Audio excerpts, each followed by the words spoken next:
पूर्ण आमचा पक्ष साहेबांनी सरेंडर केलाय त्यांना.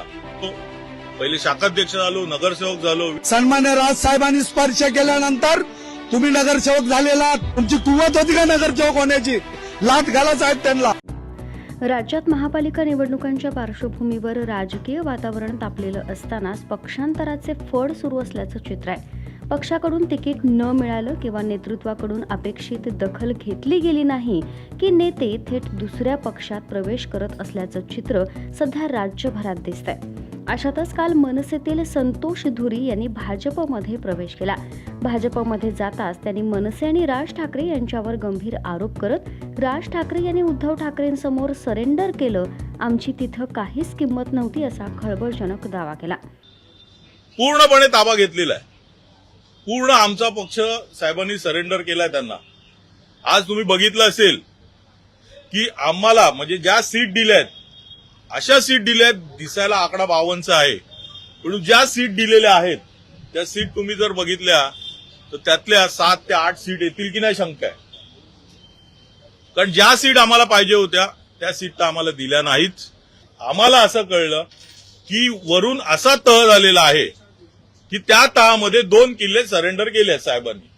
एक संतोष धुरी आणि एक संदीप देशपांडे, हे 2 किल्ले आमचे सरेंडर केलेले आहेत.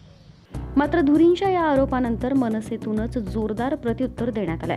राज ठाकरेंचे शिलेदार म्हणून ओळखले जाणारे मारुती दळवी यांनी संतोष धुरींवर थेट हल्लाबोल करत म्हटलं, कोण संतोष धुरी? कुठला संतोष धुरी? तो काल परवाचा आलेला.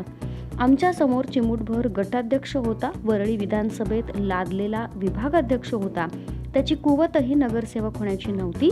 राज ठाकरेंचा स्पर्श झाला आणि ते नगरसेवक झाले. कुठला संतोष धुरी?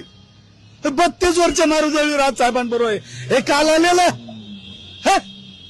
हे चिमूटभर असं गटाध्यक्ष होता आमच्या समोर, मी शाखाध्यक्ष होतो.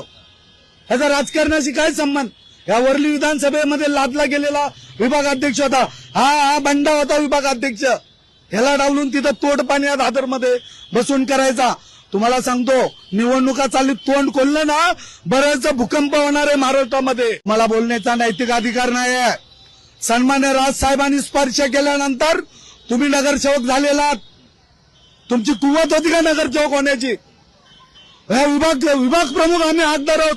सन्मान्य संजय भाई जामदार यांनी विभाग बांधला होता वरली विधानसभे. मला त्याला आठवून काही नेत्यांना घेऊन चमकेचगिरी करून चमचेगिरी करून तुम्ही विभागाध्यक्ष झालात. त्याचा हकदार आहे सर्व माझे महाराष्ट्र सैनिक आहे. मला बाजूला करा सांगत होता, त्याला काही चमचेचगिरी आणायचे होते.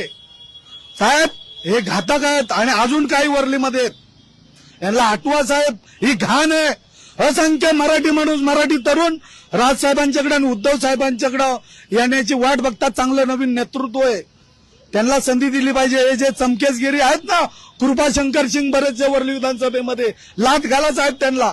मनसेतून मिळालेल्या या सडेतोड प्रत्युत्तरामुळे धुरींच्या आरोपांवरच प्रश्नचिन्ह निर्माण झालं असून भाजप प्रवेशानंतर सुरू झालेली आरोप प्रत्यारोपांची लढाई आता अधिकच तीव्र होताना दिसत आहे.